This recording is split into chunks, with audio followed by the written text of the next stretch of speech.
one question that I've constantly found myself asking within my walk with Christ is, if I say I believe something deeply, but my actions don't actually match that, do I truly believe it? And I personally, I think that for the most part, I think I'm consistent within my ethical, I'm consistent in doing what my ethical beliefs say. But unfortunately, I am human and I struggle with sin every day that I live. But I try to live and think ethically in a way that aligns with Jesus' teachings and with Scripture. Paul states in Romans 7, verses 18 through 19, he says, "And I know that nothing good lives in me, that is in my sinful nature. I want to do what is right, but I can't. I want to do what is good, but I don't. I don't want to do what is wrong, but I do it anyways." And that Romans 7 and just the entire book of Romans is just such a beautiful book, but I think that Scripture truly captures the heart of what it is to be Christian. It's a constant battle of just trying to fight your fleshly desires and your fleshly nature, and trying to glorify God. And I think Paul captures it so perfectly right there. And this entire project has made me really just think to Romans 7 a lot. But I try my best to live in a way that glorifies God, even if there are inconsistencies within my life. I want my life's fruit to flow from biblical principles rather than from culture or convenience. And so my ethical foundations are built on a few main things. I think the first one would definitely be Matthew 22, 37 through 40, which I think is kind of the root of all of them, which is to love the Lord your God, and to love your neighbor. Next would be Imago Dei, which we looked at Genesis chapter 1, verse 27, which is that all people are made in the image of God. With justice and righteousness, God calls us to defend the oppressed, and so we kind of look to Micah and Isaiah, Micah 6:8 and Isaiah 1:17, or chapter 1, verse 17. The next one would be sanctity of life. I believe that all life is precious to God, no matter age, gender, race, sins you've done, what you've done in your life. All life is precious to God, and therefore all life should be precious to us. I try my best to model Jesus' life in grace, truth, and humility, which we see all throughout the Gospels.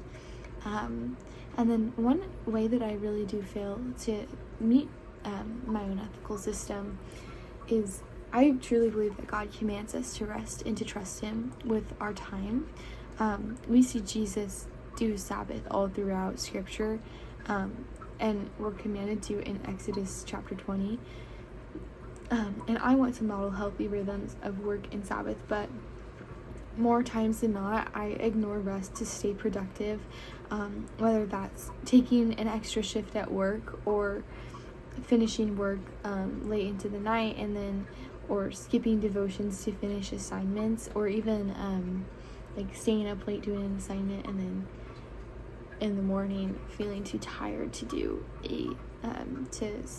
my quiet time, and so I'll feel guilty for relaxing. I think a lot of Christians struggle with this, and there's kind of an idolization of hustle culture and grinding, and so I think that's one thing that is just really a popular theme within Christianity right now. So I think that by me doing that, it creates a tension between trusting God's design and trying to control outcomes myself. I think a big part of it is us just trying to have control over our lives, and sometimes I feel like we have so much stimulus around us at all times, whether that's through social media or whatever we're doing, work, and sometimes I think it's scary for us to be alone and not be stimulated, and through rest, that's the only way we can really have rest, is to be fully just present. And I think that's one reason why we avoid it, is because it forces us to be alone with our thoughts and alone with God, and to confront what's going on.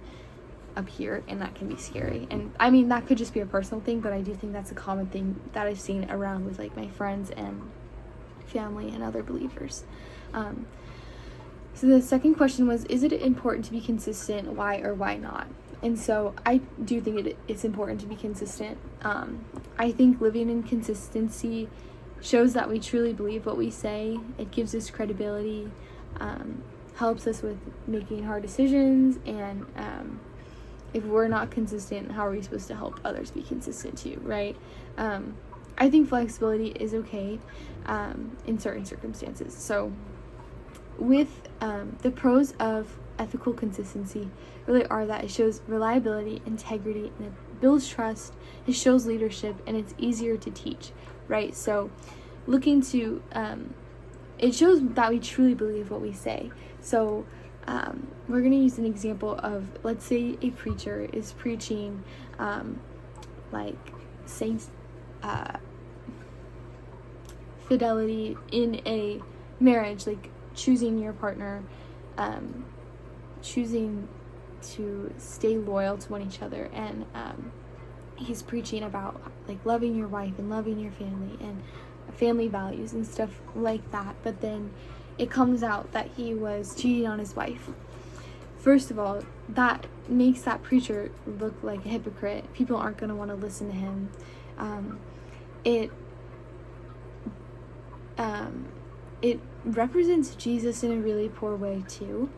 It's one thing that is really hard is that we are Jesus's hands and feet on earth, and so when we mess up, we kind of represent Jesus, and if we're representing him in a bad way, that's just a really terrible thing. And unfortunately, it's really common because we're human, but it also it makes other people, like non-believers, look at Christianity and kind of look at it like a joke, because that's what it looks like when all they see is these preachers or devout Christians doing things that are so against the Bible, but that's because they don't understand the issue of like human nature versus what God's telling us to do, right? So it matters to be consistent because it gives us credibility and it represents Jesus in the correct way, but it also gives us helps us with hard decision making, like in hard situations. And I think that it also, if we're not consistent, how are we supposed to help others be consistent too? So, right, if this preacher is preaching about being loyal to your spouse, but then he has someone come into his office and say, I'm having a really hard time. My marriage is falling apart and I feel like I'm gonna cheat on my wife or something like that. There's some person who I work with, and but stuff like that. Like, how is he supposed to help that person then, right? Like, he can't do it himself. How is he gonna help this other person, right? And so those are kind of the pros of ethical consistency. And the pros of inconsistency is that it can seem more empathetic and more compassionate, especially in like complex situations. It shows adaptability, and it also avoids legalism, like a constant stream of just like, you have to do this, and this. But the cons of inconsistency, I feel like, outweigh the pros. You know, it can appear hypocritical. People will lose trust. It lacks moral clarity. And if we're always, it can be difficult to depend on positions if we're always taking different ones. And it can always also happen because of like influence, so like peer pressure or emotions outweighing like facts. But the cons of consistency can be that it does risk legalism. It can seem apathetic in certain situations, and it could potentially lack grace in dealing with more like specific or marginalized situations. And so the goal is we should be consistent within our principles, our ethical principles, but we should also have a gracious application. Not all situations are going to be the same, so some things might look different than others, and that's okay. I really do think that so much of like ethics in Christianity really falls on heart posture, right? And so the next question was, should one conclusion shape all other conclusions? And so I think yes and no. I think only if it's built on a common ethical foundation and framework. So an example is if I affirm that all life has dignity, that's gonna mean the unborn, it's gonna mean the elderly, it's gonna mean the marginalized, so like homeless people and drug addicts and things like that, at people of every race and every background, every gender, but it also means that even those who have done wrong have like value in their life, right? So that when we say done wrong, it doesn't mean someone who went and stole like a Snickers bar at the gas station. That means a pedophile or a rapist or a murderer, and that's a really difficult thing to wrestle with, but Jesus said to love everyone, and so that includes the pedophiles, the rapists, the murderers. It's a really strange thing to say out loud, and I think, you know, loving someone like that could look a lot different than loving the elderly or someone of a different race, right? But it's what we're called to do, and so like not all issues are morally equivalent, and we need wisdom to weigh them fairly, but if I think that to truly represent Jesus, we have to love everyone, and so and I think that those people who have struggled with pedophilia or rape or whatever it might be, I think those are the people that need the love the most, because they're clearly extremely broken and extremely hurting. But it's a really, really weird and scary thing to say out loud, because like I think that the world like looks so poorly upon that, and like I understand why they would look very down on that.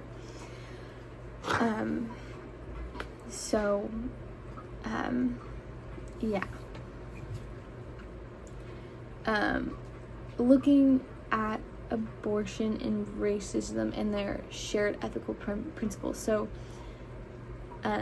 like I said in the beginning, Imago Dei is every person, regardless of age, race, or ability, is precious and has value. And so in Proverbs 31, verses 8 through 9, we're called to speak for those who cannot, so be the voice for the voiceless. And I think both racism or oppression, or both racism and abortion involve devaluing and oppressing the vulnerable. And so if I'm pro-life for the unborn, I must also be pro-life for the born, right? So that means like following through. You can't just say, oh, I'm pro-life, like I don't believe in abortion, but then you're not putting any care in for children in foster care, or for those in poverty, or racial minorities facing injustice. I think silence really does signal complacency, and if you're gonna preach pro-life, then I think you need to preach pro-life for the entire childhood of that child, because you can't just say fight for the unborn and then not care about the child once they're born, right? If I fight against abortion but ignore racism, I'm also applying my ethics selectively, and that's inconsistent.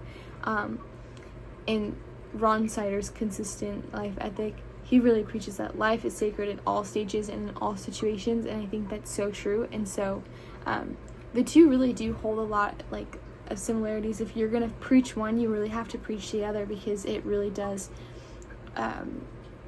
you will contrast yourself very quickly there. And so if I hold a pro-life stance with the belief that there is sanctity of life for the unborn, then that has to extend beyond the womb. It extends to those same babies who are born and are now in foster care, who are in broken homes, poor families. It extends to our every other race of brothers and sisters who are facing injustice for their skin color. And if I speak out against racism because it devalues someone's life, I have to do the same with abortion. And if I pick and choose to ignore one of those issues, it just shows selective application of my ethics.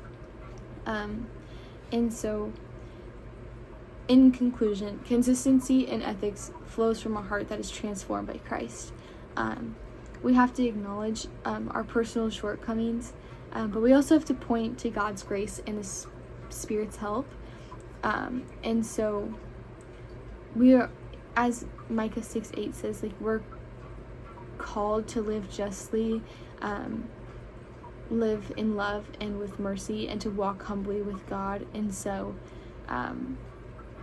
with our ethical conclusions, I think we should do our best to be consistent, but there's grace, and there are certain situations where that's just not entirely possible. So yeah.